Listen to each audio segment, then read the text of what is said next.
Welcome back to the channel. We're smoking on my dragons, divine righteous, almighty greats over achieving, never slacking. Today we got why Switzerland is insanely well designed.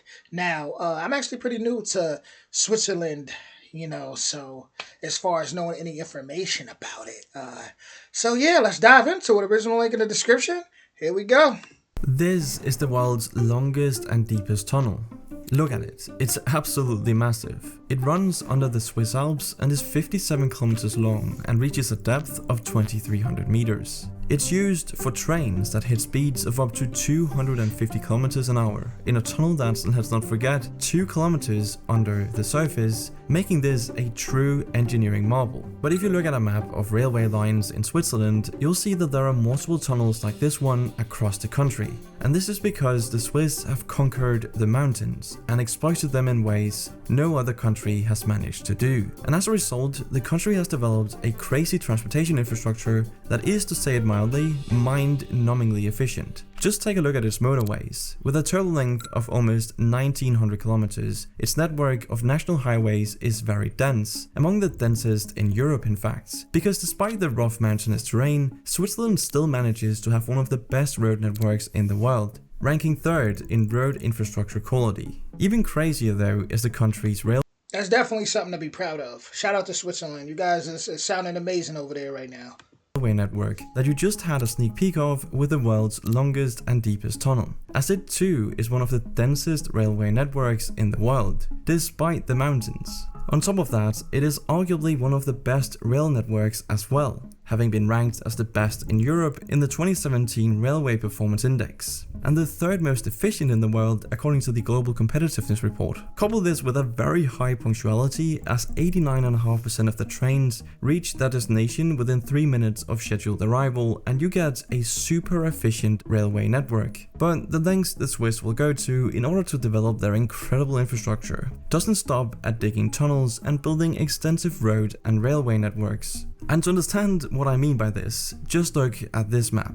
This is a map of Switzerland's hydropower plants, and these dots represent the location of them. Hydropower plants are used to harness the power of water to produce electricity, and it turns out Switzerland has a lot of these plants, and there's a very specific reason for that. You see, Switzerland is a country that doesn't really have any reserves of fossil fuels, therefore they had to get a bit more creative with their energy generation methods. So they did what they knew best. They turned to their mountains and started exploiting them in genius ways. This time to use the huge water reservoirs hidden in the mountains to their advantage. It's genius because when you have an elevated body of water, there's a ton of potential energy to tap into. And to do that, you simply make the water flow downwards towards turbines that generate electricity using the power of gravity. This is why Switzerland has 682 hydropower plants today, which at first might not sound like a lot if you compare it with other European countries like Germany that has over 7,000. But the thing is that these plants are responsible for supplying 31% of Switzerland's energy consumption, which is much higher than the EU average of around 5.5%. But the most impressive thing about Switzerland's energy generation methods is that most of their energy comes from renewable sources, something that's made possible not only by their hydropower plants but also the 4 nuclear reactors they currently have online that provide 20% of the country's energy needs. This is almost double the EU average of 11%, and unlike Germany, Switzerland plans to keep these running instead of shutting them down for no reason. And the result of this is a grid that is very reliable, as opposed to being highly dependent on the sun to shine or the wind to blow, which is the reality for some other European nations. But going back to their mountains, have you ever wondered what they might be hiding in them?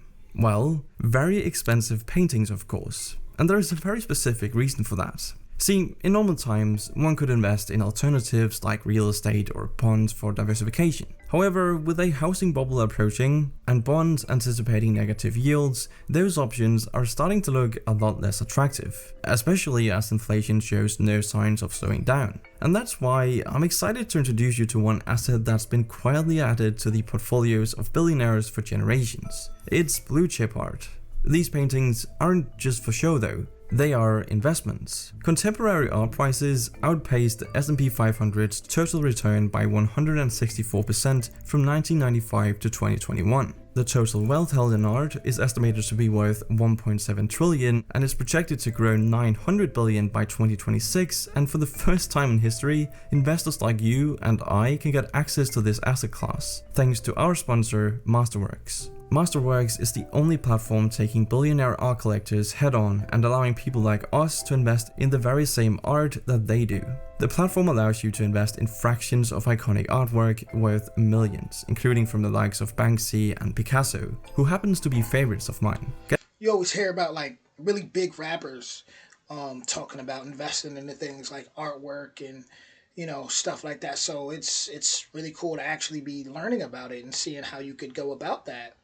I was not expecting that at all from this video, so thumbs up, that's awesome. Getting started with Masterworks is super easy. It takes a few clicks. Go to their website, create an account, browse some incredible artwork, and diversify your portfolio with these new assets. So go to the link in the description and sign up today. Thanks again to Masterworks for sponsoring this video. Alright, so how come Switzerland has such amazing infrastructure and a genius utilization of the landscape when other similar nations don't? Well, it all has to do with Switzerland being imbued with a culture of practicality and problem solving from an early age. You see, much like Germany and the Nordic countries, vocational training is deeply entrenched in the Swiss culture. What this means is that as part of their education, the students from an early age assume responsibilities and are faced with practical problems in a work environment.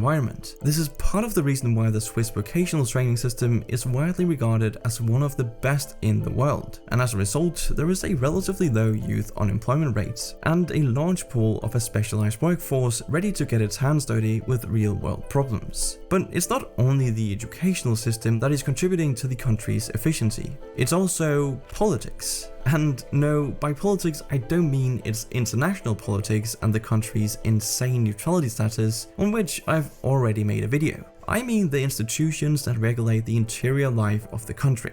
You see, Switzerland has a tradition of direct democracy implemented through its people voting in referendums. And when I say referendums, I mean a lot of referendums, which is a good thing because it allows the citizens to have a direct say on aspects of big projects. This in turn increases public support and transparency for these projects, as it creates a culture of continuous and meticulous checks on their progress. This way you get textbook examples of well-managed projects. Combine this with a high trust in the institutions undertaking those projects, and you have some of the factors explaining why Switzerland is so good at developing its infrastructure. Now, I should probably mention that for a period of time this infrastructure was rigged with explosives, which included the tunnel I mentioned in the beginning of the video, the longest and deepest tunnel in the world. And I know it might sound pretty insane, and at its peak, the Swiss defensive network involved roughly 2,000 separate structures fitted with explosives. They put them in every single part of their infrastructure: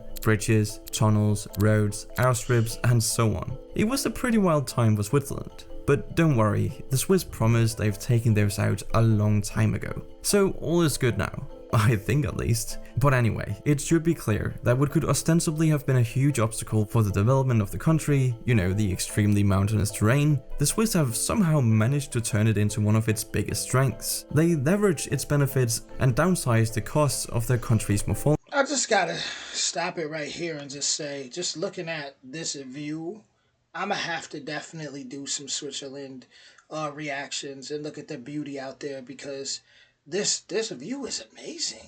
Whoa.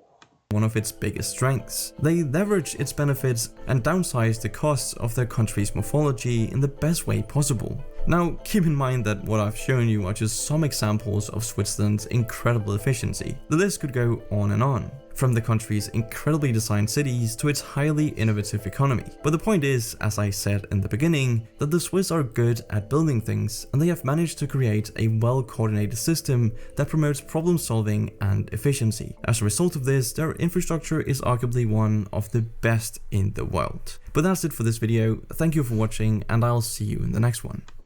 What I learned from this video was that the people of Switzerland are incredibly intelligent, is pretty much majority of the video talked about how amazing their infrastructure is, and Yeah, I mean, just very, very smart people who know how to do it right. A very intelligent nation. That's what I picked up off of this whole vid. We're very well put together. Definitely learned a lot. I mean, that deep hole. It's crazy when you watch all these different countries and you realize, man, you just how much each one is special in their own way. Like this one has the such and such in the world. This one has the tallest mountain, and this one has the biggest water system, and this the deepest hole. Is like you're just like, whoa, everywhere definitely is special, and people definitely should work together more. Nations all across the world as humans, and so everybody can have an amazing infrastructure. Everybody has something to offer. So, with that being said, I definitely want to look more into Switzerland and look at the beauty of Switzerland. I can only imagine how the countryside looks. Whew. With that being said, why Switzerland is insanely well designed, and original link in the description. Let me know what you think about this video, and I will be coming back with more Switzerland. Much love, yeah.